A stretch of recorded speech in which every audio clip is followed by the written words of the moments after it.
Alright, greetings everyone. We are here today playing with my truck,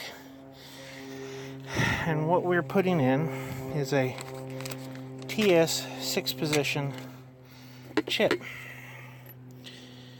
It says blank, but it's not. It gets programmed.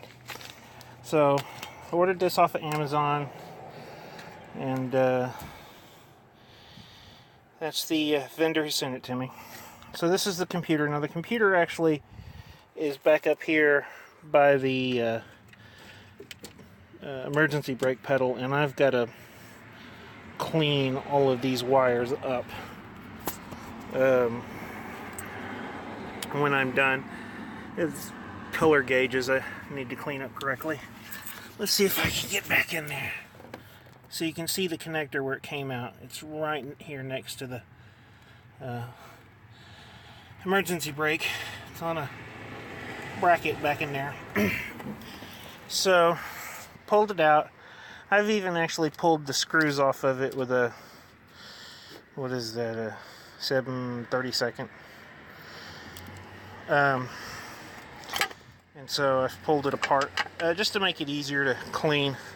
The case isn't waterproofed or held together very much. They send you a little bit of a Scotch-Brite, and what you have to do, let's pull that off, is at the back of the computer you've got this connector, and this is what the chip goes on to. It's got a card edge connector on it.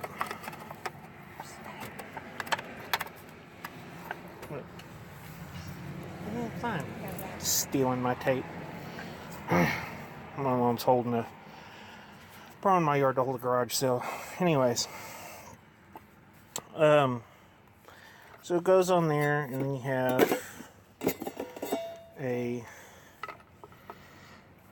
selector knob, little rotary encoder, and this will go in the dash. I'll probably chunk it like right up in here if I can. Yeah, feeling back in there probably. There's a bunch of stuff there, but it's a nice open void sort of right there. That may be a nice sort of discreet location.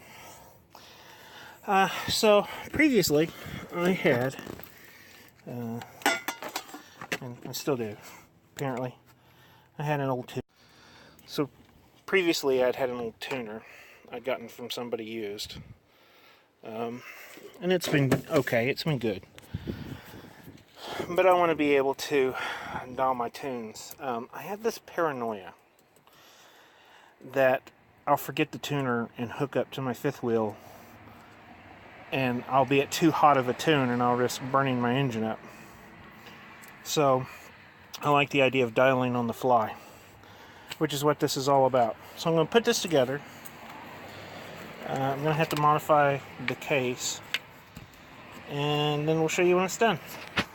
Okay, so I had the chip basically installed into the computer. The little door that covers the port the chip fits in doesn't fit back over.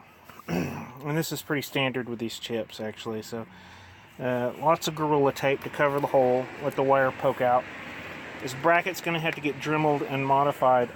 Now, when you put the thing on, the board is covered in what's called a potting compound for electronics. It's to seal them from moisture, protect them from vibration, etc. And it covers those contacts. And so that's why they send you the Scotch-Brite, is you have to clean the potting compound off of those contacts. And you need to make sure you do it very well, because that's the majority of the problems that you'll see with the chip is bad contacts. I want to point out something here. The chip came in a package, and they give you this little card with it, programmed by John, default code. This one's got stock, a high idle option, 50 horse, 75, 100, 140 horse extra, overstock. It gets really aggressive with the fuel timing and pulse duration of the injectors and whatnot. Is basically the big thing that these things play with. So when you get really aggressive, your engine's, of course, making more power, more heat, but when you start towing, it's harder for it to get rid of that heat, and so the more you tow, the less of a tune you can use safely, which is why whenever you do tunes, you need gauges. That's a set I've already installed, but I got to clean the wiring up as previously shown. These are Glow Shift. They're El Cheapos off of Amazon, but they're still informative. They give you an idea what's going on. I wouldn't use a tuner in tow without them. Even on the mild tune of the tuner that I have over there, my used one, it's pretty easy to get to dangerous temperatures in wrong situations. For instance, I was at one point towing my fifth wheel, which is a 10,000 pound curb weight, 12K gross, relatively flat, and I decided to experiment and put the cruise control on, see how it worked. Well, it went to go climb a hill, thing dropped the throttle down, shifted, and all of a sudden my temperature started going through the roof. So, you know, sometimes you can't let those things do what they want to do. So, yeah, that's why you need gauges. If you hit, because the really important ones, transmission temperature, you want to be certain that your transmission's healthy.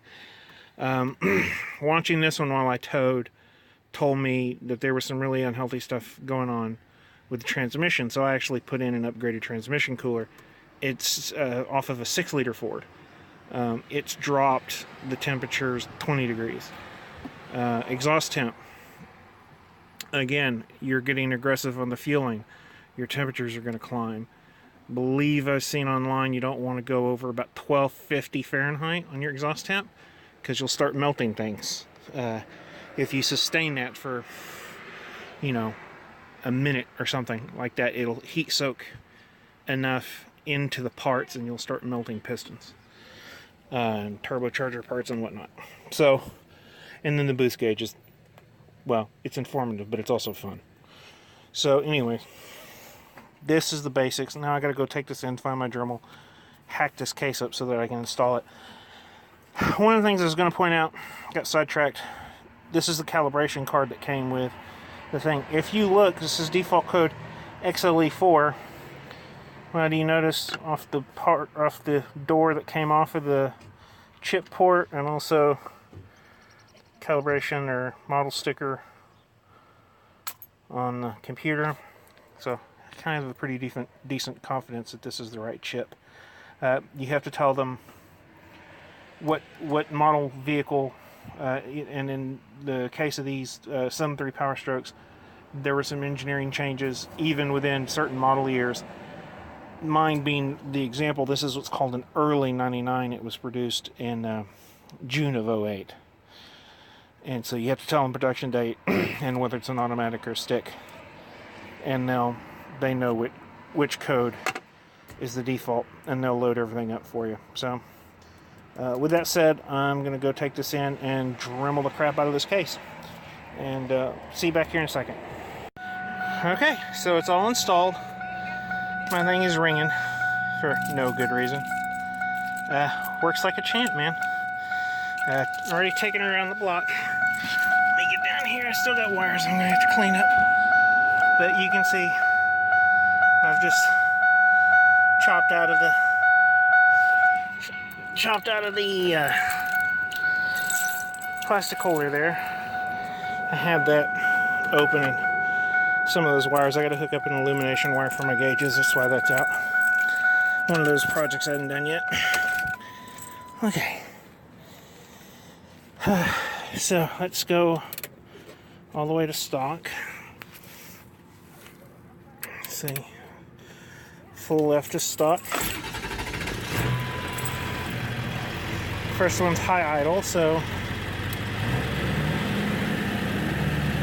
go back to stock. There's high idle again. 50 horse. And it changes sounds like it changes the idle a little bit as you dial through them. 75 horse. 100. 140. And it's warm, so it doesn't sound like it anymore, but to high idle again, back to stock. Keep it on 75 for running around town. Works like a champ though so far. So, sort of my budget modified diesel truck project that I use here. It's my daily beater as well. Hopefully this was informative.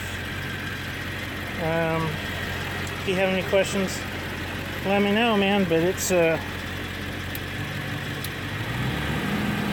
gonna have so much fun with that, especially for towing. Alright, everybody, thanks for watching.